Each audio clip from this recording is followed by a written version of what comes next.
لیکن یہ شرف امت محمدی کو کیا کہ چونکہ میرے بعد اب قیامت تک کوئی نبی اور رسول نہیں آئے گا، میرے بعد کوئی کتاب نہیں آئے گی، میرے بعد کوئی وحی نہیں آئے گی، کوئی نبوت اور رسالت کا سلسلہ نہیں آئے گا، تو اب قیامت تک ہر صدی کی ابتدا میں اگر دین کی قدریں مٹ جائیں گی تو دین کو زندہ کرنے کے لیے ہر صدی کی ابتدا میں مجدد آئے گا، اور اس مجدد کے ذریعے دین کی مٹتی ہوئی قدروں کو زندہ کیا جائے گا، دین کے اندر عقائد میں جو خرابیاں آئیں گی ان کو اصلاح کی جائے گی، جن لوگوں کے اخلاق میں، اعمال میں، احوال میں، عقیدہ میں، حتیٰ کہ تاجدار کائنات کی ذات سے ربط میں، تعلق میں، نسبت میں جو کمزوری آ رہی ہوگی، مجدد ہر صدی میں آئے گا اور مصطفیٰ سے ٹوٹے ہوئے تعلق کو پھر جوڑتا جائے گا۔ اس طرح ہر 100 سال بعد مجدد آ کر اس امت کے مصطفیٰ سے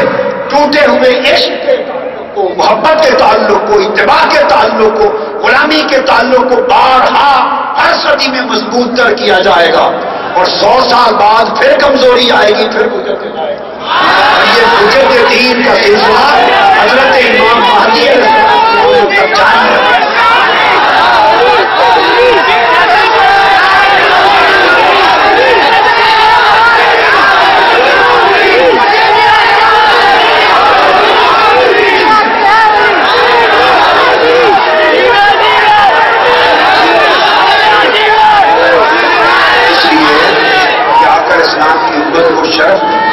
امت کو شرف،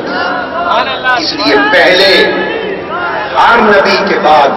جب ان کی امت میں بگاڑ آتا تو اصلاح کے لیے پیغمبر آتا،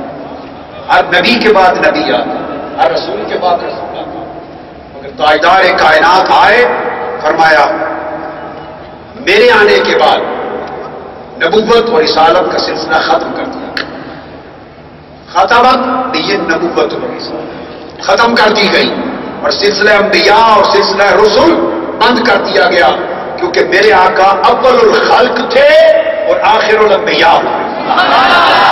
تخلیق میں، کائنات میں سب سے پہلا نور مصطفیٰ تھا، اور ظہور میں سب سے آخری نبوت اور رسالت۔ اب انسانی فطرت ہوئی ہے، جو پہلے ہوتا تھا حالات وقت بدلنے کے ساتھ ساتھ خرابی آتی تھی، گمراہی آتی تھی، عقائد میں بگاڑ آتا۔ آپ نے پہلے مذاہب کی کتابوں کو دیکھا، بہت کچھ دیکھا، تبدیلیاں ہو جاتی، عمل تو وہی ہے، فطرت تو وہی ہے،